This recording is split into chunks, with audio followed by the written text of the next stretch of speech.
Welcome and welcome back to my channel কালো মিষ্টি। Title আর thumbnail দেখে তো বুঝতেই পেরেছো যে আজকের ভিডিওটা কিসের ওপরে। হ্যাঁ, আজকে এই ভিডিওর মাধ্যমে আমি তোমাদের সাথে গুয়াহাটি থেকে শিলং পৌঁছানোর যাবতীয় তথ্য শেয়ার করতে চলেছি। যেমন বাসে কিভাবে আপনারা যাবেন, কোথার থেকেই বা বাস ছাড়ে, দিনে কটা বাস, তার টাইমিং কি আছে, শেয়ারিং গাড়ি কোথার থেকে পাবেন, তার খরচ কীরকম কি আছে, আমি বা গুয়াহাটি থেকে শিলং কিভাবে কি গিয়েছিলাম, গুয়াহাটি থেকে শিলং যাওয়ার পথে কি কি দর্শনীয় জায়গা আছে, সমস্ত কিছু এই ভিডিওর মাধ্যমে তুলে ধরতে চলেছি। এর আগে কিন্তু আমি দুটো ভিডিও এই চ্যানেলেই আপলোড করেছি, যেখানে প্রথম ভিডিওতে আমি হাওড়া টু গুয়াহাটি কিভাবে এসেছি তার সমস্ত তথ্য রয়েছে, আর দ্বিতীয় ভিডিওতে আমি কামাখ্যা মন্দির সম্পর্কে সমস্ত রকমের তথ্য তোমাদের সাথে শেয়ার করেছি। যদি সেই ভিডিও না দেখে থাকেন তাহলে অবশ্যই গিয়ে দেখে নেবেন, আমি ডিসক্রিপশন বক্সে তার লিংক দিয়ে রাখছি। আশা করছি এই ভিডিওটা তোমাদের ভালো লাগবে এবং তথ্যপূর্ণ হবে। যদি ভিডিওটা ভালো লাগে তাহলে অবশ্যই লাইক, কমেন্ট অ্যান্ড শেয়ার করো। আর আমার চ্যানেলে যদি নতুন হয়ে থাকো তাহলে চ্যানেলটিকে অবশ্যই সাবস্ক্রাইব করে দিও। মেঘালয়ের অর্থ হলো মেঘের আবাসস্থল। উত্তর পূর্ব ভারতের একটি স্থল বিশিষ্ট রাজ্য। মেঘালয় পূর্বে আসামের অংশ ছিল, কিন্তু 1972 সালের 21শে জানুয়ারি খাসি, গারো এবং জয়ন্তিয়া হিলস জেলাগুলি মেঘালয়ের নতুন রাজ্য হয়ে ওঠে। এই রাজ্যের উত্তর পূর্ব দিকে আসাম রাজ্য এবং দক্ষিণ ও পশ্চিম দিকে বাংলাদেশ অবস্থিত। মেঘালয়ের রাজধানী হলো শিলং। শিলং হলো উত্তর পূর্ব ভারতের মেঘালয় রাজ্যের পূর্ব খাসি পাহাড় জেলার একটি শহর। শিলং বাংলাদেশ ভারত সীমান্ত থেকে প্রায় 65 কিলোমিটার উত্তরে এবং ভুটান ভারত সীমান্তে প্রায় 100 কিমি দক্ষিণে অবস্থিত। এটি খাসি পাহাড়ের প্রায় 1500 মিটার উচ্চতায় অবস্থিত, আর এটি ভারত তথা বিশ্বের সর্বোচ্চ বৃষ্টিপাতের স্থানও বটে। গুয়াহাটি টু শিলংয়ের দূরত্ব প্রায় 100 কিলোমিটার। যেতে সময় লাগে 3 থেকে 3.5 ঘন্টা মতন। ভিডিওতে এখন যে রাস্তাটা দেখতে পাওয়া যাচ্ছে সেটার একদিক আসাম ও অন্যদিক মেঘালয়। মানে আমাদের গাড়ি যে রাস্তায় আছে এটি কিন্তু আসাম, আর ওপারে যে রাস্তাটি দেখা যাচ্ছে সেটি কিন্তু মেঘালয়।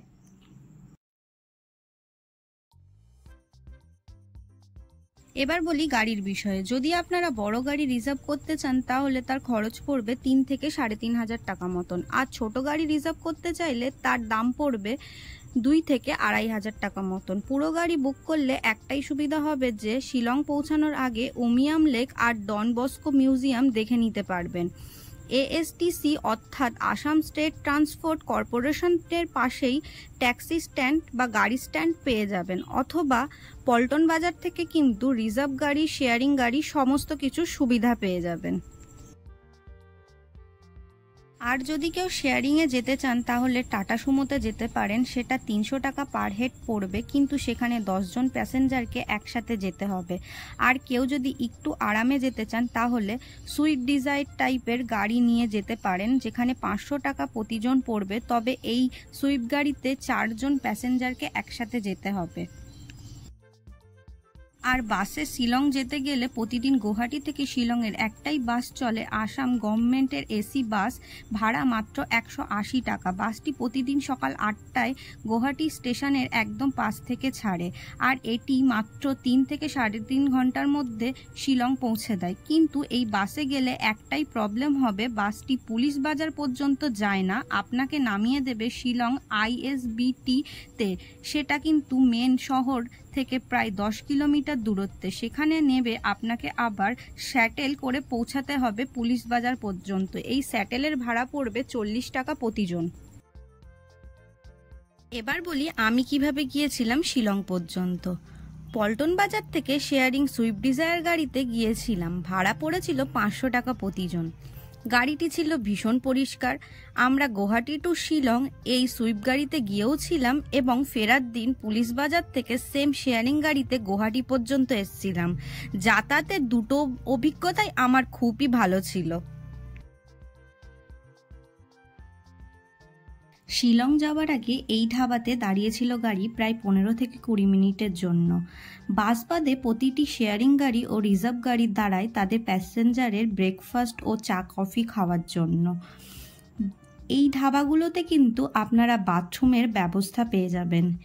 আর এই ধাবাতে চা কফি ছাড়া প্রচুর খাসি ডিশ ছিল, তা বাদে ছোলে ভাটোরে, ম্যাগি এই সব ছিল, কিন্তু তুলনামূলক অনেক বেশি দাম ছিল।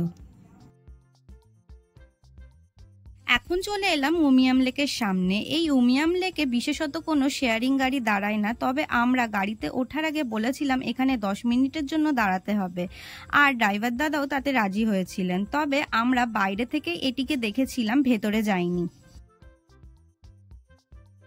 উমিয়াম লেকের আরেক নাম হলো বারাপানি লেক, আর এটি শিলং থেকে প্রায় 15 কিমি দূরত্বে উত্তর দিকে অবস্থিত। এটি কিন্তু কোনো ন্যাচারাল লেক নয়, এটি একটি আর্টিফিশিয়াল লেক। উমিয়াম নদীর জল থেকে জলবিদ্যুৎ উৎপাদনের জন্য 1960 সালে এই হ্রদটি কৃত্রিমভাবে তৈরি করা হয়েছে। আর এই উমিয়াম লেকের ভিতরে কিন্তু বোটিংয়ের সুব্যবস্থাও আছে। আর এই লেকটি প্রায় 225 স্কয়ার কিলোমিটার এরিয়া জুড়ে বিস্তৃত।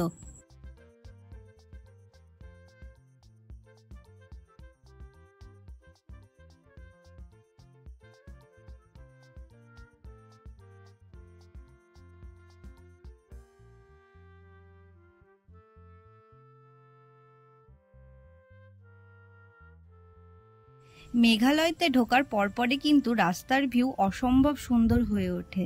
গুয়াহাটি টু শিলং যাওয়ার সব ইনফরমেশন তোমাদের সাথে এই ভিডিওর মাধ্যমে শেয়ার করেছি। তারপরেও যদি কোনো রকম কোশ্চেন তোমাদের থেকে থাকে তাহলে অবশ্যই কমেন্টে করো, আমি সেখানে তোমাদের উত্তর দিয়ে দেব। এই ভিডিওটা বেশি বড় করলাম না, এরপরের ভিডিওতে শিলংয়ে কোথায় ছিলাম, কিভাবে কোথায় কোথায় ঘুরেছি সেই সব কিছু তোমাদের সাথে শেয়ার করতে চলেছি। আর এই ভিডিও শেষে এই অসম্ভব সুন্দর রাস্তার কিছু মুহূর্ত তোমাদের সাথে শেয়ার করলাম। ভিডিওটা কেমন লাগলো সেটা অবশ্যই কমেন্টের মাধ্যমে আমাকে জানিও।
তাহলে দেখা হচ্ছে পরের ভিডিওতে, তত সময় ভালো থেকো। Thank you for watching, tata.